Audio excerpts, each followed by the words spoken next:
Assalamualaikum warahmatullahi wabarakatuh. Selamat pagi para netizen di mana saja Anda berada. Salam jumpa dengan Supriyanto Channel. Bismillahirrahmanirrahim. Assalamualaikum warahmatullahi wabarakatuh. Salam sejahtera kita sekalian. Shalom. Om Swastiastu. Namo Buddhaya.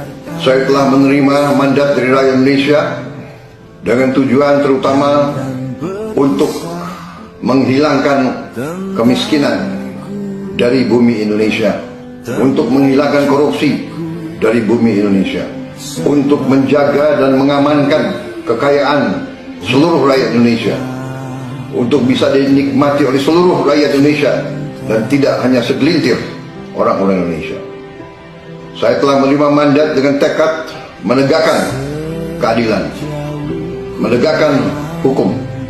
Saudara-saudara sekalian, bersama-sama kita akan melaksanakan hilirisasi, yaitu kekayaan Indonesia harus diolah di Indonesia. Kekayaan kita harus kita urus dengan sebaik-baiknya. Anak-anak kita harus makan dengan bergizi tiap hari. Saudara-saudara sekalian, hal ini semua membutuhkan kerjasama yang baik. Kita harus bekerja keras untuk rakyat kita. Kita harus bekerja keras untuk mencapai keadilan dan kemakmuran. Tidak boleh lagi ada kemiskinan di bumi Indonesia. Terima kasih. Wassalamualaikum warahmatullahi wabarakatuh. Tampaknya nih, ini kalau kita memperhatikan dengan seksama ya. Jadi tampaknya proses buat melucuti menteri-menteri yang merupakan orang dekat dari Pak Jokowi, para loyalis dari Pak Jokowi, tampaknya proses buat melucuti mereka memang sudah benar-benar dimulai. Secara perlahan, secara diam-diam, tapi pasti kalau kita perhatikan dengan seksama, proses pelucutan tersebut sudah langsung dilakukan. Yang kita tahu, target pertama dari proses pelucutan ini adalah Menteri Koperasi Budi Ari. Dia tersangkut kasus perlindungan judi online. Arah penyidikan dari polisi tampaknya mau nggak mau, memang bakal mengarah ke mantan orang nomor 1 di Kementerian Kominfo tersebut.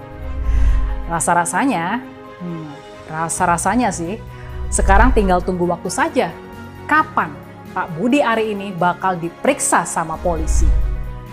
Tampaknya juga, Presiden Prabowo juga sudah ngasih lampu hijau sama polisi buat membongkar habis kasus main mata di antara para bandar judi online dengan para oknum di Kominfo ini. Jadi kalau ketua umum dari organisasi relawan Projo ini sekarang sedang ciut hatinya dan mulai suka uring-uringan, ya itu memang wajar saja.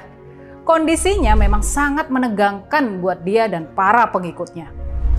Nah sekarang kita bakal bahas siapa menteri kedua yang jadi incaran buat dilucuti. Siapakah sosok menteri tersebut?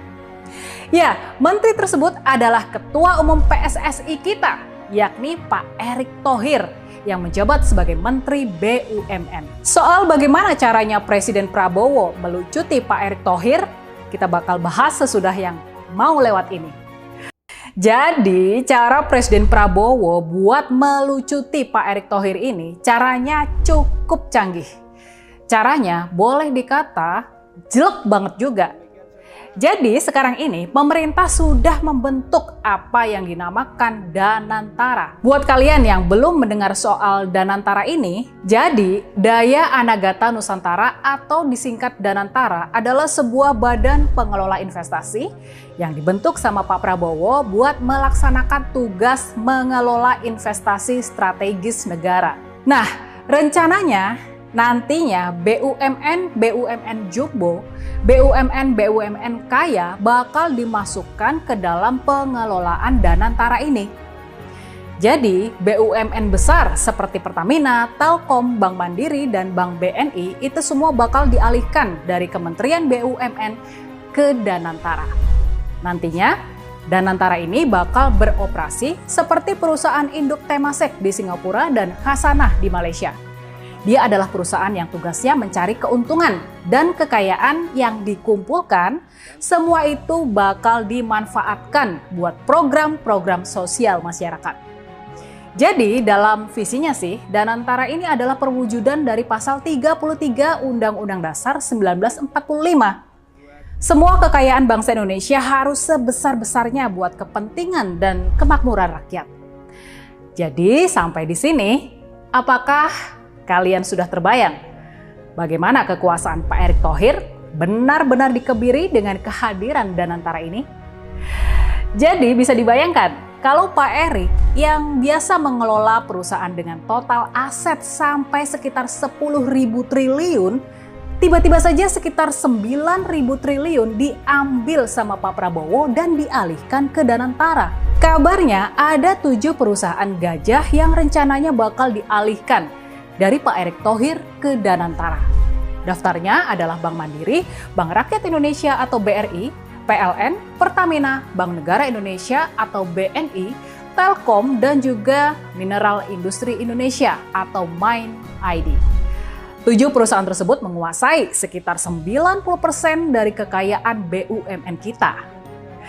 Nah, sekarang sudah terbayang gimana Pak Prabowo melucuti kekuasaan Pak Erick Thohir.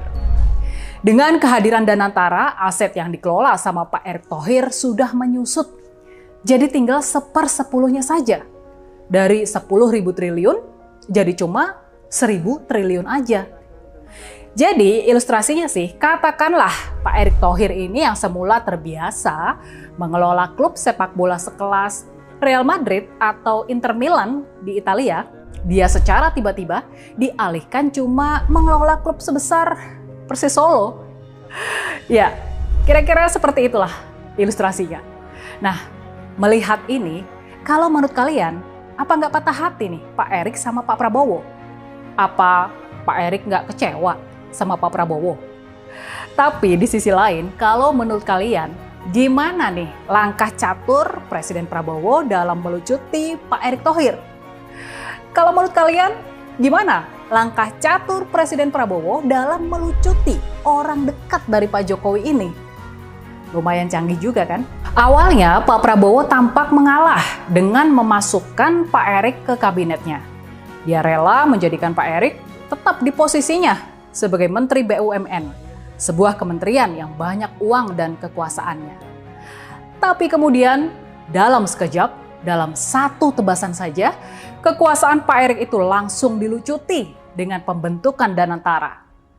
Jadi gimana kalau menurut kalian? Lalu siapa ya kira-kira orang dekat dari Pak Jokowi berikutnya yang bakal jadi korban dari Pak Prabowo?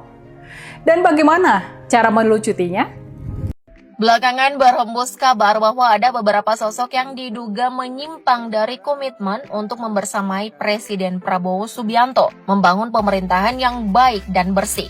Karena itu komposisi di Kabinet Merah Putih tampaknya bakal mengalami pergantian tahun depan, yang mana nama-nama populer di telinga masyarakat masuk radar pergantian.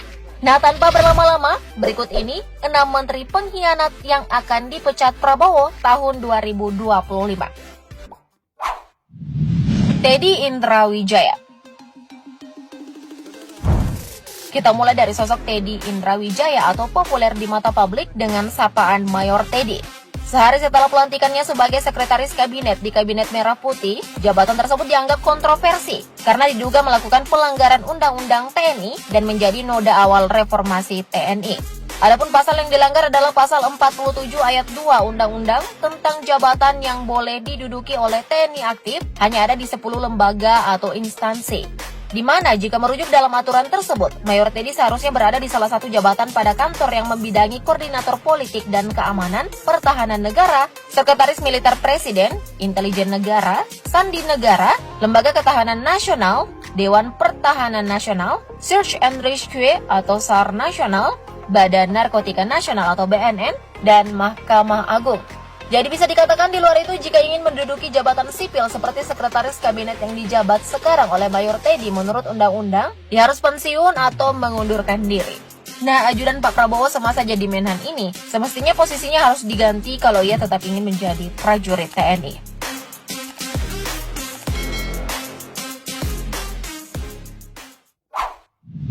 Budi Aris Setiadi.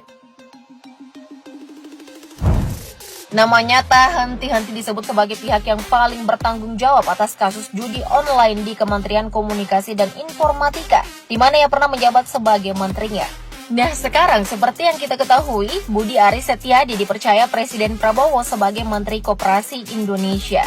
Dan saat ini juga Kementerian Komunikasi dan Informatika telah berubah nama menjadi Kementerian Komunikasi dan Digital.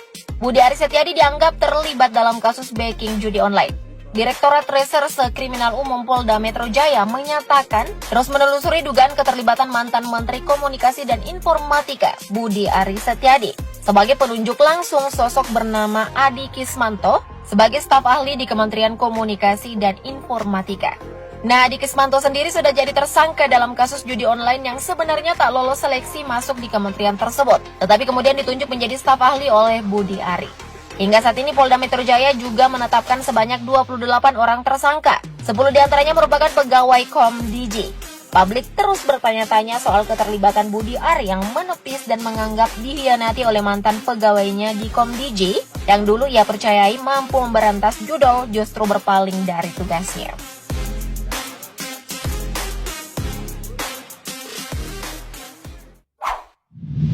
Marwarar Sirait. Sosoknya akrab dikenal dengan nama Ara. Dia salah satu anak dari Sabam Sirait, tokoh pendiri partai PDIP. Ara juga dikabarkan masuk dalam daftar orang yang akan di-reshuffle oleh Prabowo Subianto. Alasannya cukup kuat. Mantan politisi PDIP ini sering melontarkan pernyataan yang mengarah kepada adu domba antara presiden dan wakil presiden. Hal tersebut terlihat kala Ara secara terang-terangan menghapus foto Gibran Rakabuming Raka sebagai wakil presiden. Dalam paparannya mengenai program 3 juta rumah saat rapat koordinasi nasional atau Rakornas penyelenggaraan pemerintah daerah tahun 2024 di Sentul 7 November 2024 lalu. Dari kejadian tersebut, banyak yang berspekulasi bahwa Ara dianggap sebagai mata-mata PDIP di Kabinet Merah Putih Prabowo Subianto. Alasan lainnya yang begitu meyakinkan, seperti yang Mimin sebut di awal, adalah Ara sendiri merupakan anak pendiri dari PDIP, sehingga alasannya keluar dari Partai Banteng dianggap sebagai pengalihan isu semata, agar penyamarannya masuk di pemerintahan Prabowo tak tampak nyata. Di samping itu, Ara juga sudah bergabung di Partai Gerindra untuk menguatkan penyamarannya. Spekulasi pun muncul ke permukaan, di mana pada tahun 2025 mendatang, Marwarar Sirait masuk ke dalam daftar menteri yang akan di-reshuffle sebagai Menteri Perumahan dan Permukiman Indonesia. Fatal juga ya, jika memang benar bermain mata di belakang punggung Pak Prabowo.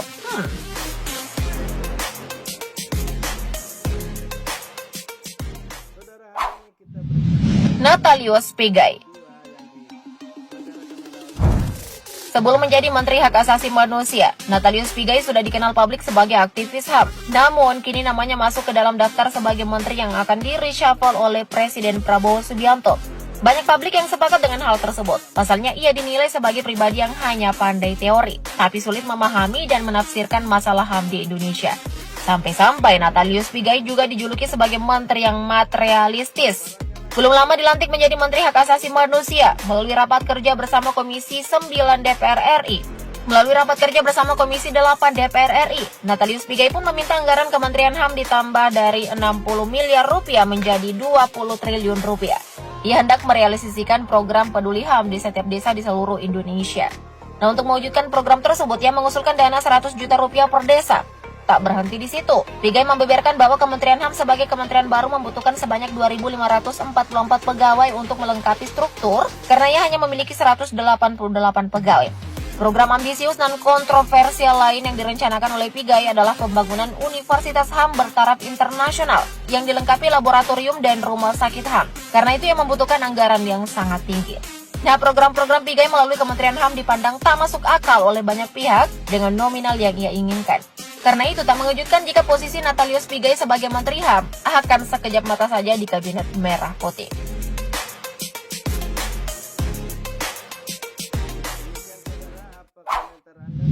Anggito Abimanyu. Sosoknya dikenal sebagai ekonom senior. Ia pun dilantik oleh Presiden Prabowo Subianto sebagai Wakil Menteri Keuangan di Kabinet Merah Putih. Namun belakangan, nama Anggito Abimanyu pun digadang-gadang masuk dalam daftar orang yang akan di-reshuffle oleh Presiden Prabowo tahun depan. Hal tersebut tak lepas dari skandal masa lalunya yang baru diketahui oleh Pak Prabowo. Terungkap, Anggito Abimanyu diterpa kasus plagiarisme dalam artikel opini yang ia tulis dan dimuat di harian Kompas pada 10 Februari 2014 silam. Dari peristiwa tersebut ia mengakui kesalahannya dan menyatakan mengundurkan diri sebagai staf pengajar Fakultas Ekonomi dan Bisnis atau FEB Universitas Gadjah Mada pada 17 Februari 2014. Plagiat sama saja kejahatannya guys, sebab hal tersebut termasuk mencuri hasil pikiran autentik orang lain.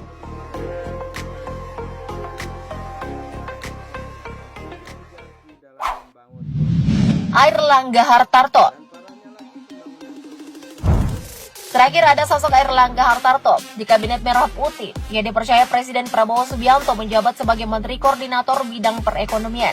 Di Pilpres 2024 lalu, bisa dibilang kala masih menjabat sebagai Ketua Umum Partai Golkar. Airlangga Hartarto memiliki kontribusi besar dalam memenangkan Prabowo Subianto sebagai Presiden ke-8 Indonesia.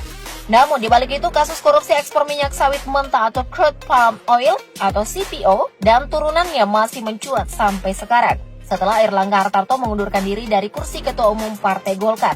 Kasus tersebut ditengarai berkaitan dengan keputusan Airlangga mundur jelang Musyawarah Nasional atau Munas Golkar yang dimenangkan oleh calon tunggal Bahlil Lahadalia. Kasus korupsi yang menyeret nama Airlangga ini bermula saat masyarakat mengalami krisis dan lonjakan harga minyak goreng pada tahun 2022 lalu.